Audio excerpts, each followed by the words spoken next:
veja bem esse próximo slide. Então eu tenho aqui, ó, o significado. Veja, eu tenho esse objeto aqui, que para nós é uma mesa. Aqui é o significado, que é o objeto, né? E aqui eu tenho o significante, né? Que são o que? As sílabas, olha, a palavra que representa esta coisa, que representa esse objeto. Então eu tenho o significado mais o significante, que vai ser igual, ó, ao que eu já expliquei, né, no slide anterior, ao signo linguístico. Vejam, é fácil, basta compreender que a gente vai matar a pau nas questões do Instituto Federal. Então vejam bem, aqui eu estou tratando de uma outra coisa chamada de polissemia dos signos. Professor, o que é polissemia? Polissemia são vários significados, equivale a uma palavra que tem vários significados, entende? Ela significa várias coisas ao mesmo tempo, por isso poli de várias, polissemia. Então, ó, polissemia dos signos são os vários significados para um só significante. Então, por exemplo, olha só, quando eu digo, olha essa frase aqui, ele tem uma boa cabeça. Se eu chego para um colega nosso, né, da turma, né, você chega para o seu colega, o Bruno Sérgio, por exemplo, aí você diz, olha, o Bruno Sérgio tem uma boa cabeça. O que é que você está dizendo? Você está dizendo que Bruno Sérgio é inteligente, né? Então, este cabeça aqui, ó, boa cabeça, vai significar o quê? Vai significar inteligência. Então, veja, o significante cabeça aqui, ó, ele vai ser diferente deste outro significante cabeça da letra B. Meu irmão é um cabeça dura. Olha, o que é que eu estou dizendo com isso? Com esse significante cabeça dura. Meu irmão é um cabeça dura, né? Ele é uma pessoa difícil, né? É uma pessoa que para mudar de conceito é muito difícil, entendeu? Aquela pessoa que tem os seus significados já estabelecidos, não aceita contraditório, é uma pessoa da cabeça dura, não muda de opinião de jeito nenhum. Então, o significante cabeça aqui, ó, tem um significado diferente de cabeça, né, da letra A. Então, veja, comprei uma cabeça de alho, olha só, cabeça novamente. Então, eu tenho a palavra, o significante cabeça, significando três coisas diferentes. Entende? Então trata da polissemia do signo, né? Os vários significantes, né, que uma palavra pode ter, né, pode representar. Então vamos prosseguir.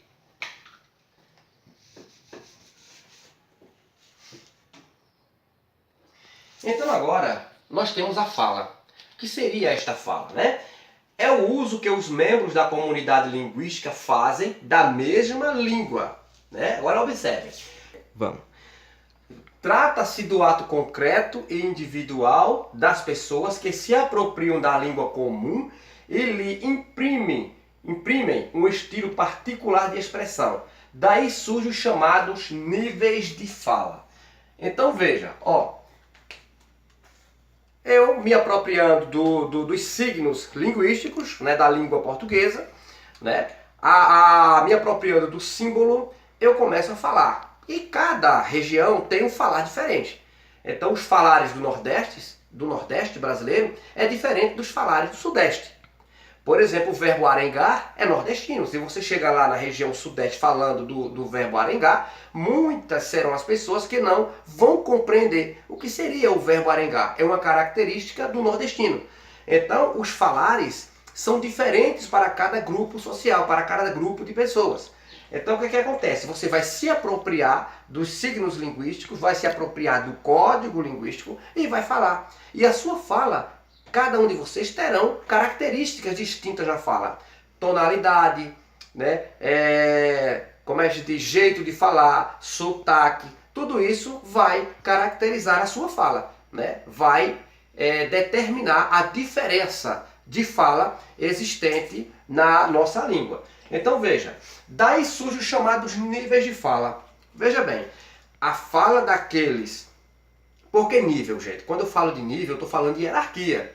Então a fala daquelas pessoas que está mais próxima do que prega a gramática de língua portuguesa, esta fala é mais valorizada, né? É uma fala que você vai precisar dominar esse jeito, essa fala, né, para se dar bem né, para conseguir avanços na profissão de vocês. Né? Por exemplo, você vai para uma empresa pedir um emprego. Né? Vai lá atrás de um emprego, vai fazer lá uma entrevista e na hora da entrevista você começa a falar o pro modo, o pro donde, pro quê, né? O gerente não vai nem concluir a tua entrevista, né? Ele vai mandar você embora e vai lhe capacitar como incapaz, né? Vai lhe taxar, aliás, perdão, né? Como incapaz, porque existe na nossa língua o preconceito. Então aquela linguagem que se aproxima do que determina a classe dominante, que é a língua do dominante, ela está no nível hierárquico mais alto. Então vem a linguagem da classe média, daqueles que possuem estudo, e a base, né, dessa pirâmide hierárquica é o falar daquelas pessoas que não têm escolaridade. Então esses falares dessas pessoas, o que está na base, ele é desvalorizado, né, socialmente falando, com relação aos falares das elites, aos falares daqueles que obtêm o conhecimento, entende? Então existe uma hierarquia. Essa hierarquia vai estabelecer o que nós chamamos de níveis de fala. Vamos lá, vamos prosseguir, né? Então veja, depois da língua nós temos a linguagem, né? Que é a linguagem? O que seria a linguagem, né?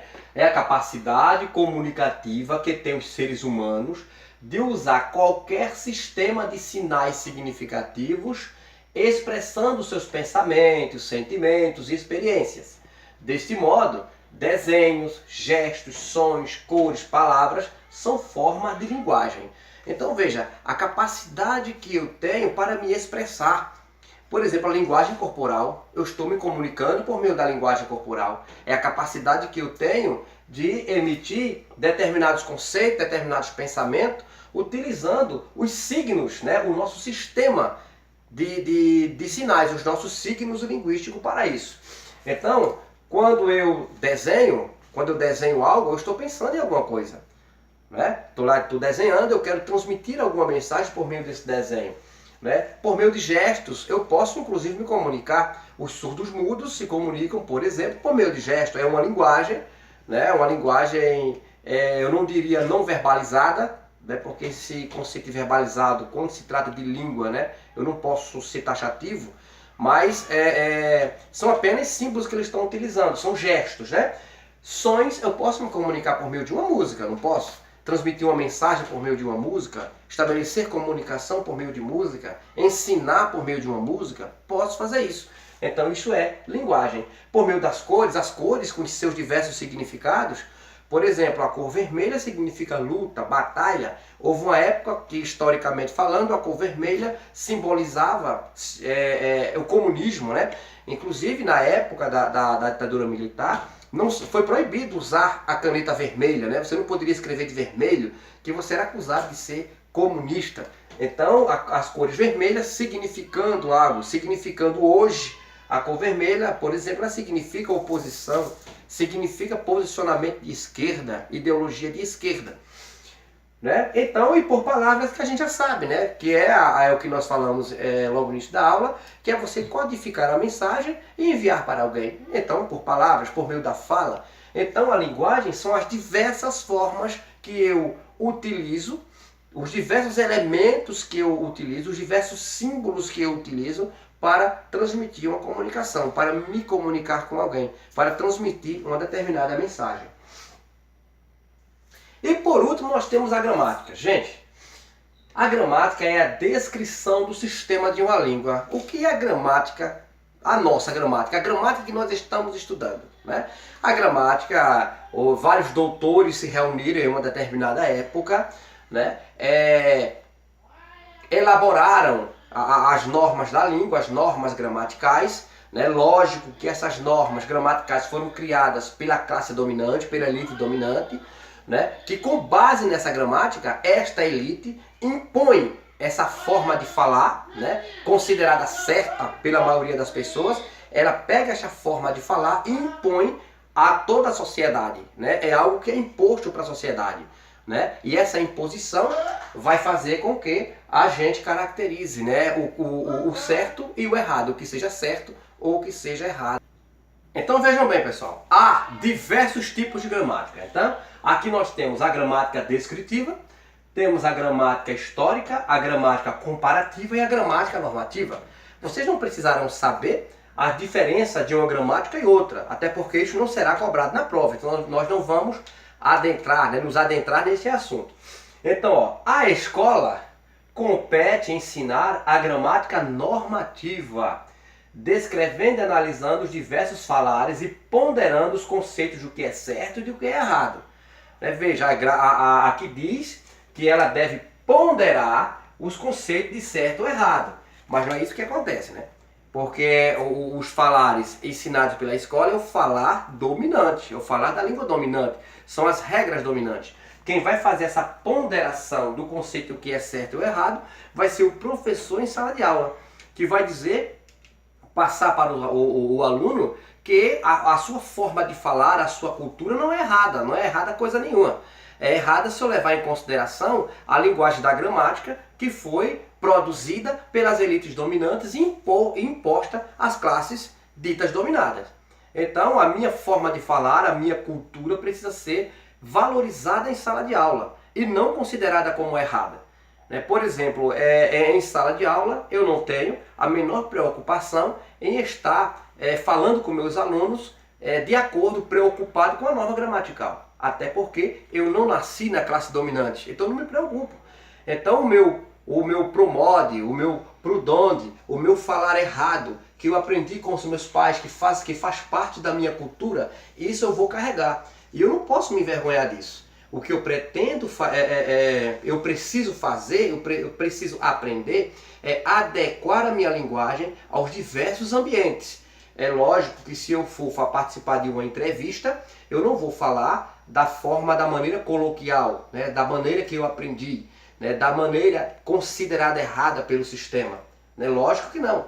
É por isso que eu preciso dominar a linguagem padrão, né, a linguagem dita formal, a linguagem elitizada, para poder transitar em todos os ambientes sociais, inclusive os mais elevados, para ser valorizado, né, para ascender profissionalmente. Porque eu não vou ascender profissionalmente apenas com a minha linguagem, né, que é considerada como errada pelas elites dominantes, certo? Então vejam bem. A escola compete ensinar a gramática normativa, descrevendo e analisando os diversos falares e ponderando os conceitos de certo ou de errado. Então você não pode entender como errada a sua forma de falar. Faz parte de sua cultura e precisa ser valorizada. Ok? Então vamos lá, vamos prosseguir. Então veja, nós terminamos a primeira etapa, viu? O primeiro assunto, este aqui é o segundo. Certo? Este assunto é o segundo. Análise sintática do período simples. Então, o que é que acontece? Vamos deixar para uma próxima videoaula, né, este assunto aqui. Certo? Porque ele é um pouquinho complicado e a gente vai mastigá-lo bem nas próximas videoaulas. Então, um abraço e boa sorte para todos vocês.